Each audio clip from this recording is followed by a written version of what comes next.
നിയമസഭാ തെരഞ്ഞെടുപ്പ് ഫലം വന്ന് 10ാം നാളായ ഇന്ന് കോൺഗ്രസ് മുഖ്യമന്ത്രിയെ പ്രഖ്യാപിച്ചേക്കും. രാഹുൽ ഗാന്ധിയും മല്ലികാർജ്ജുൻ ഖർഗെയും തമ്മിലുള്ള അവസാനവട്ട ചർച്ച അല്പസമയത്തിനകം ആരംഭിക്കും.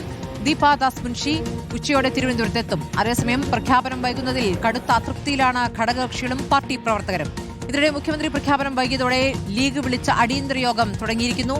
ഇന്നലെ സാദിഖ് അലി ശിഹാബ് തങ്ങളെ വിളിച്ച സോണിയാഗാന്ധിയോട് വി.ഡി. സതീശൻ തന്നെ മുഖ്യമന്ത്രിയാകണമെന്ന നിലപാട് ലീഗ് ആവർത്തിച്ചിട്ടുണ്ട്.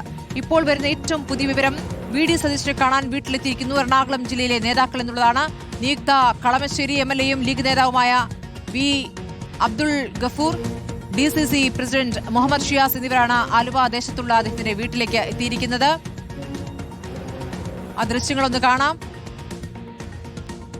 എറണാകുളത്തു നിന്നുള്ള നേതാക്കൾ വി.ഡി. സതീശനെ കാണാൻ ദേശത്തേക്ക് എത്തിയിരിക്കുന്നു. എന്തെങ്കിലും സൂചനകൾ കിട്ടിയതിന്റെ അടിസ്ഥാനത്തിലാണോ നേതാക്കൾ എത്തിയിരിക്കുന്നത് അറിയില്ല.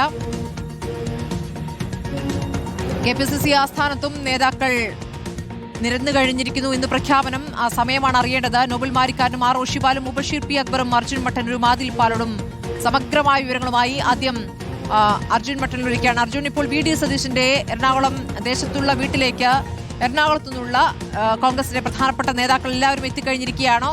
എന്താണ് അവർ പറയുന്നത്? വി.ഡി. എപ്പോൾ കാണാൻ വരുന്നതിന്റെ ഒരു ആ സമയവും ദിവസവും ഒക്കെ പ്രത്യേകതയുള്ളതാണല്ലോ. തീർച്ചയായും സ്മൃതി, അല്പസമയം മുമ്പാണ് എറണാകുളം ജില്ലയിലെ യു.ഡി.എഫിന്റെ പ്രധാനപ്പെട്ട നേതാക്കൾ വി.ഡി. സതീശനെ കാണാൻ വേണ്ടി ആലുവ ദേശത്തെ വീട്ടിലേക്ക് എത്തിയത്. രാവിലെ മുതൽ തന്നെ പ്രവർത്തകർ കൂട്ടത്തോടുകൂടി വി.ഡി. സതീശന്റെ വീട്ടിലേക്ക് വരുന്നുണ്ടായിരുന്നു. അദ്ദേഹം 10 മണിയോടുകൂടി പറവൂർ മണ്ഡലത്തിലെ വിവിധ പരിപാടികളിൽ സ്വകാര്യ പരിപാടിയിൽ പങ്കെടുക്കാൻ പോകും എന്നും നേരത്തെ അറിയിച്ചിരുന്നു. പക്ഷേ അതിനിടയിലാണ് നിയുക്ത കളമശ്ശേരി എം.എൽ.എ വി. അബ്ദുൾ ഗഫൂർ, അതോടൊപ്പം തന്നെ കൊച്ചി നിയുക്ത എം.എൽ.എയും ഡി.സി.സി പ്രസിഡന്റുമായ മുഹമ്മദ് ഷിയാസും അദ്ദേഹത്തെ കാണാൻ വേണ്ടി എത്തിയത്. ഏത് സാഹചര്യത്തിലാണ് അവർ വന്നത് എന്ന കാര്യം വ്യക്തമല്ല. എന്തായാലും വി.ഡി. സതീശനുമായി കൂടിക്കാഴ്ച നടത്തിക്കൊണ്ടിരിക്കുകയാണ് ഇരുവരും. പ്രത്യേകിച്ച് പാണക്കാട് ലീഗ് നേതാക്കൾ ഈ വിഷയവുമായി ബന്ധപ്പെട്ട് അടിയന്തര യോഗം ചേരുന്ന സാഹചര്യത്തിൽ കൂടിയാണ് ഇപ്പോൾ ലീഗ് നേതാവ് കൂടിയായ വി. അബ്ദുൾ ഗഫൂർ ഇപ്പോൾ വി.ഡി. സതീശനെ കാണാൻ വേണ്ടി എത്തിയത്. എന്തായാലും അല്പസമയത്തിനകം തന്നെ അവർ പുറത്തേക്ക് ഇറങ്ങുമെന്ന് തന്നെയാണ് പ്രതീക്ഷിക്കുന്നത്. എന്തായാലും വി.ഡി. സതീശനും ഒരുപക്ഷെ അല്പസമയത്തിനുള്ളിൽ പുറത്തേക്ക് ഇറങ്ങും. ഇപ്പോൾ നേതാക്കൾ പുറത്തേക്ക് ഇറങ്ങുന്നുണ്ട് എന്ന് വേണം മനസ്സിലാക്കാൻ. എന്തായാലും അല്പസമയത്തങ്ങനെ തന്നെ വി.ഡി. സതീശനും പുറത്തേക്ക് ഇറങ്ങും. അദ്ദേഹം പരിപാടികളടക്കം ഇതുവരെ ഈ ദിവസങ്ങൾക്ക് ശേഷം വി.ഡി. സതീശന്റെ പ്രതികരണം കണ്ടിട്ടില്ല. വി.ഡി. സതീശനല്ല മുഖ്യമന്ത്രി സ്ഥാനത്തേക്ക് പറഞ്ഞു കേട്ട 3 നേതാക്കളുടെയും പ്രതികരണം അന്നത്തെ കൂടിക്കാഴ്ചയ്ക്ക് ശേഷം ഉണ്ടായിട്ടില്ല. ഇന്നിപ്പോൾ പുറത്തേക്ക് ഇറങ്ങിയാൽ അദ്ദേഹം പ്രതികരിക്കാൻ സാധ്യതയുണ്ടോ? കഴിഞ്ഞ ദിവസം നിങ്ങളൊക്കെ അദ്ദേഹത്തെ പോയി കാണുകയൊക്കെ ചെയ്തിരുന്നല്ലോ. സ്മൃതി, അദ്ദേഹം പ്രഖ്യാപനം വന്ന ശേഷം മാത്രം പ്രതികരിക്കും എന്നുള്ളതാണ് അദ്ദേഹം അറിയിച്ചത്. നമ്മൾ രാവിലെയും അദ്ദേഹത്തോട് സംസാരിച്ചതാണ്. അദ്ദേഹം പ്രഖ്യാപനം വരട്ടെ, അതിനുശേഷം പ്രതികരിക്കാം എന്ന നിലപാടിൽ തന്നെയാണ്. കഴിഞ്ഞ ദിവസങ്ങളിലൊക്കെ തന്നെ മാധ്യമപ്രവർത്തകർ പലതവണ അദ്ദേഹത്തിന്റെ പ്രതികരണം തേടിയിരുന്നു. എന്തായാലും കാത്തിരിക്കാം, ഈ തീരുമാനം വരട്ടെ എന്നൊരു നിലപാടിലാണ് അദ്ദേഹം ഉറച്ചു നിൽക്കുന്നത്. ഇന്നലെ അദ്ദേഹം പൂർണ്ണമായും വീട്ടിൽ തന്നെ ഉണ്ടായിരുന്നു. കുടുംബത്തോടൊപ്പം സമയം ചെലവഴിക്കുകയായിരുന്നു. മണ്ഡലത്തിലേക്ക് പോലും അദ്ദേഹം പോകാതെ കാത്തിരിക്കുകയായിരുന്നു. നമ്മൾ മനസ്സിലാക്കുന്നത് അദ്ദേഹം പ്രധാനപ്പെട്ട നേതാക്കളുമായി ആ സമയങ്ങളിലൊക്കെ തന്നെ ആശയവിനിമയം നടത്തുന്നുണ്ട് എന്നുള്ളതാണ്. എന്തായാലും ഇന്നിതാ ഇപ്പോൾ വി. അബ്ദുൾ ഗഫൂർ അദ്ദേഹം വി.ഡി. സതീശനുമായി കണ്ട ശേഷം അദ്ദേഹം ഇപ്പോൾ പുറത്തേക്ക് ഇറങ്ങുന്നുണ്ട്. അദ്ദേഹം വി.ഡി. സതീശനുമായി ഏതാണ്ട് ഒരു 15 മിനിറ്റിലധികം കൂടിക്കാഴ്ച നടത്തിയെന്നാണ് മനസ്സിലാക്കുന്നത്.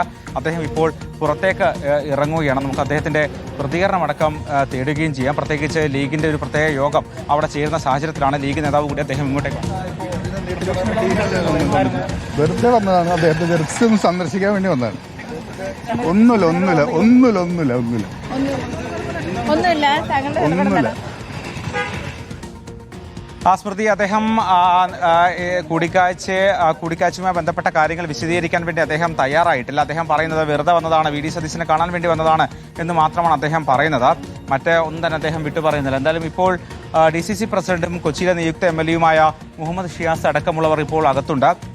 വി.ഡി. സതീശനുമായി അവർ കൂടിക്കാഴ്ച നടത്തുന്നു എന്ന് വേണം മനസ്സിലാക്കാൻ. എന്തായാലും അല്പസമയത്തിനകം തന്നെ മുഹമ്മദ് ഷിയാസും പുറത്തേക്ക് ഇറങ്ങാനാണ് സാധ്യത. എന്തായാലും ലീഗ് ആശയവിനിമയം നടത്തുന്നുണ്ട് വി.ഡി. സതീശനുമായി എന്ന് തന്നെയാണ് മനസ്സിലാക്കുന്നത്. പ്രത്യേകിച്ച് ഈ മുഖ്യമന്ത്രി പ്രഖ്യാപനം കൂടുതൽ വൈകുന്ന സാഹചര്യത്തിൽ സ്വാഭാവികമായും അത് വലിയ നീരസം ലീഗ് നേതാക്കളിലും അണികളിലും അടക്കം ഉണ്ടാക്കുന്നുണ്ട്. യു.ഡി.എഫ് പ്രവർത്തകരും ഒക്കെ തന്നെ ഇത്തരം വലിയ പ്രതിഷേധത്തിലാണ്. നമ്മൾ കണ്ടതാണ് ഇന്നലെ വൈകിട്ട് ബെന്നി ബെഹനാൻ എം.പി അടക്കം പ്രവർത്തകർ തടഞ്ഞുകൊണ്ട് അടിയന്തരമായി ഇടപെടണം, അല്ലെങ്കിൽ വി.ഡി. സതീശനെ അനുകൂലിക്കണം, മറ്റു ജനവികാരത്തിനെതിരായ ഒരു തീരുമാനം ഉണ്ടാകരുത് എന്നടക്കം പറയുന്ന സാഹചര്യമുണ്ട്. ഉണ്ട്. അത്തരത്തിൽ കൂടുതൽ വൈകുന്തോറും കൂടുതൽ അതൃപ്തിയും കൂടുതൽ നിരസവും പ്രവർത്തകരിലും മറ്റ് നേതാക്കളിലും ഉണ്ടാകുന്നുണ്ട്. ഈ സാഹചര്യത്തിലാണ് ഇത്തരത്തിൽ വി ഡി സതീശനെ അനുകൂലിച്ചുകൊണ്ട് കൂടുതൽ നേതാക്കളൊക്കെ തന്നെ ഇങ്ങോട്ടേക്ക് വരുന്നൊരു സാഹചര്യമുള്ളത്. എന്തായാലും ഇപ്പോൾ ആലുവ ദേശത്തെ വീട്ടിലേക്ക് നിരവധി പ്രവർത്തകർ രാവിലെ ഏതാണ്ട് ഒരു 7 മണി മുതൽ തന്നെ പ്രവർത്തകർ ഇങ്ങോട്ടേക്ക് എത്തിത്തുടങ്ങിയിരുന്നു. പല ഭാഗങ്ങളിൽ നിന്ന്, പല ജില്ലകളിൽ നിന്നായി പ്രഖ്യാപനം ഉണ്ടാകുമെന്നാണല്ലോ അറിയുന്നത്.